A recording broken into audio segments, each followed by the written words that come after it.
Kata Allah itu bukan milik umat Islam dan sudah digunakan oleh orang-orang sebelum Islam. Ya, soal itu urusan nomor 2, dan kata Allah itu tidak ada hubungannya dengan kekristenan. Apa umat Kristen itu tidak pede menggunakan kata Elohim, ya kan gitu. Kenapa harus menggunakan kata Allah? Kan gitu.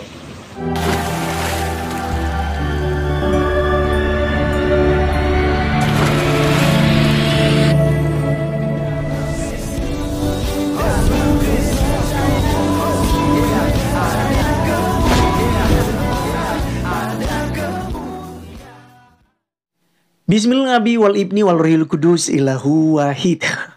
Salam alechem bisem Yeshua Hamasiyah. Dalam kesempatan kali ini teman-teman sekalian, kita akan membahas mengenai Aristo. Seperti yang kalian lihat tadi di awal, bahwa dia mengklaim bahwasanya kata Allah itu tidak ada urusannya dengan orang Kristen.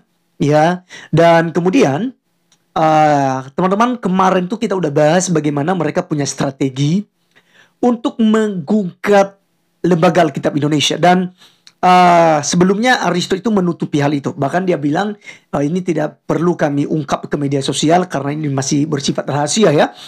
Tapi nanti ada waktunya kami akan buka.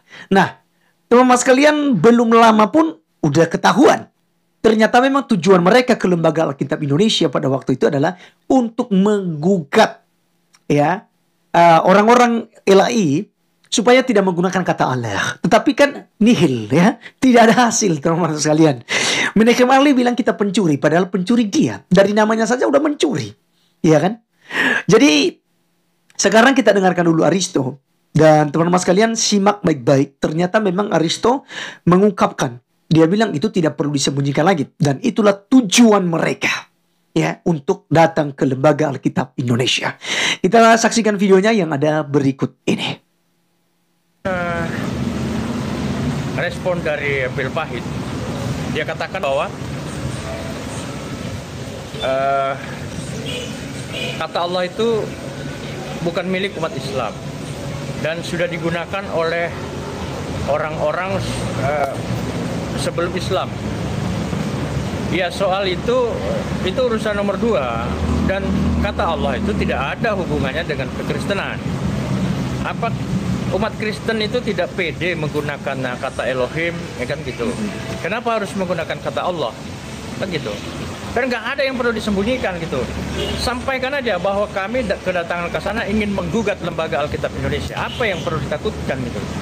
Nggak ada. Begitu. Tawaf lagi yuk Aristo, bela bangkai.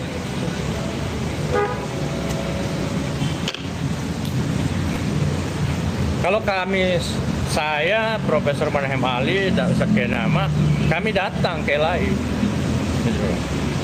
Sampaikan bahwa kami keberatan dengan kata Allah yang digunakan. Karena teman-teman yang lain itu hanya keluar-keluar di media sosial, ya rencana mau gugat ini, itu. Tapi hanya sampai di media sosial, nggak pernah terrealisasi. Kan gitu. Makanya, ya insya Allah, gitulah. Dan kami ingin lihat gitu seperti apa respon. Ya, teman-teman sekalian, itulah yang kita sudah saksikan bersama dari Aristo. Dan teman-teman sekalian, mengenai kata Allah, saya sudah bahas, saya sudah jabarkan itu.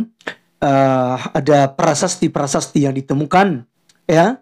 3 inskripsi Arab pra-Islam, ya. Jadi sebelum Islam ada itu, orang-orang Kristen sudah menggunakan kata Allah. Dan itu tidak ada hubungannya dengan orang Islam. Nah, teman-teman sekalian, kalau kemudian kita menggunakan kata Allah di dalam bahasa Indonesia, ya karena memang kita orang Indonesia.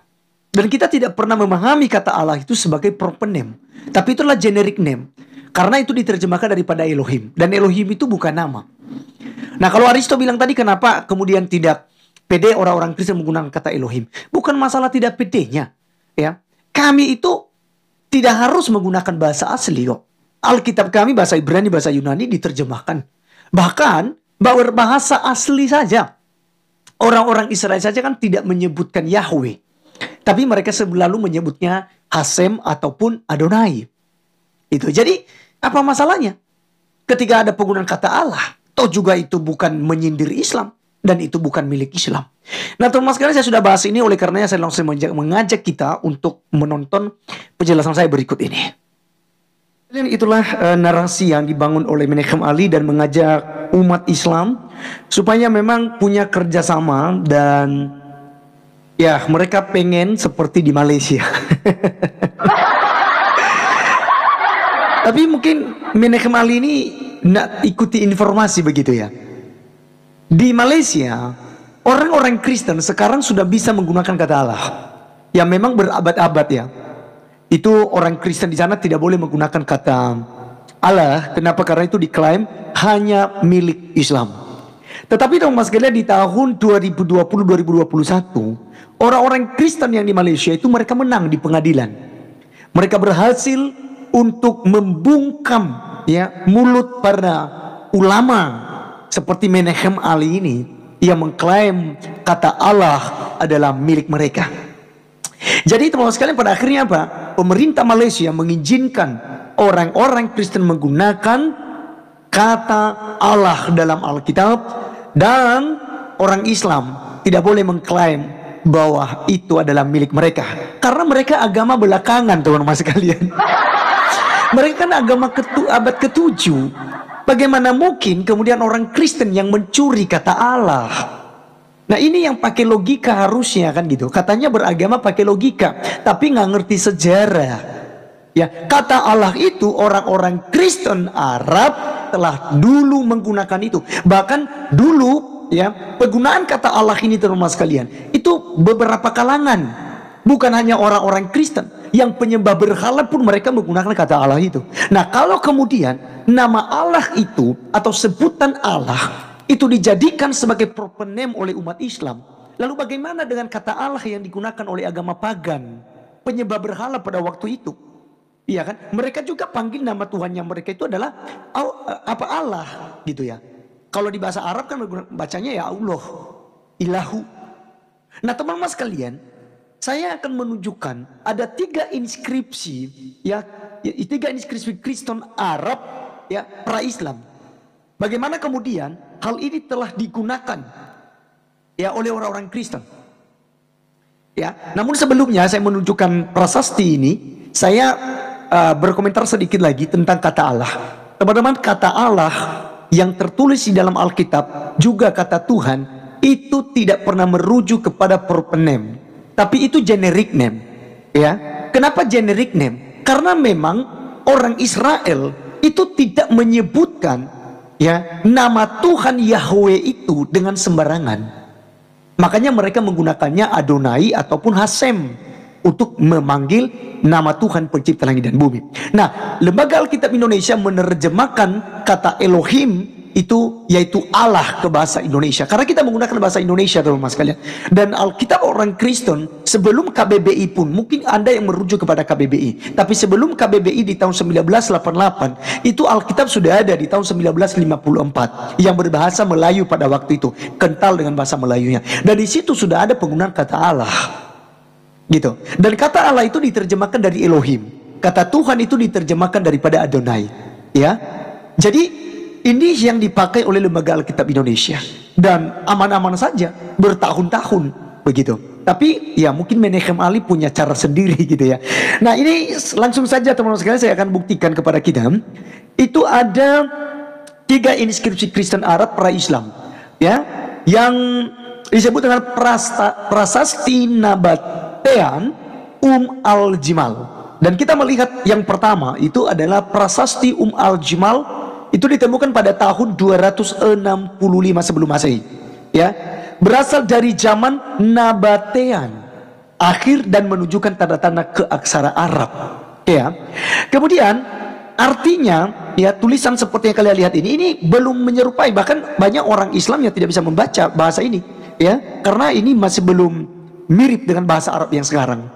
Artinya inilah kuburan Fix, anak Sulai Tuan Jadimat Raja Danuk. Ya, ini ditemukan di di Nabatean teman-teman sekalian ya. Kemudian di sini membuktikan bahasa Arab sudah dipakai di lingkungan Kristen sebelum zaman Islam atau pra-Islam.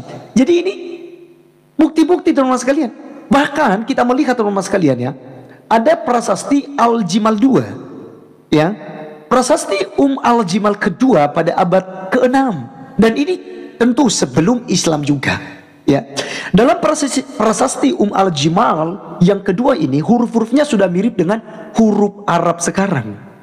Artinya, ya, yang teman-teman lihat di layar, ya, artinya itu adalah ampunilah, ya, Allah ampunilah Ulayah anak dari Ubaidah, sekretaris Al-Ubaid, pemimpin Banu Amr, biarlah diketahui oleh siapapun yang membacanya. Jadi inskripsi ini membuktikan telah ada penggunaan kata Allah sebelum adanya Islam, ya. Nah, lalu teman-teman sekalian, ada prasasti Jabat lagi, ya. Di prasasti Jabat ini ditemukan ya di tahun 512 Masehi, jauh sebelum Islam juga, ya. Jadi dalam prasasti Jabat tertulis dalam 3 bahasa, yaitu Yunani, Aramaik, dan Arabik, ya.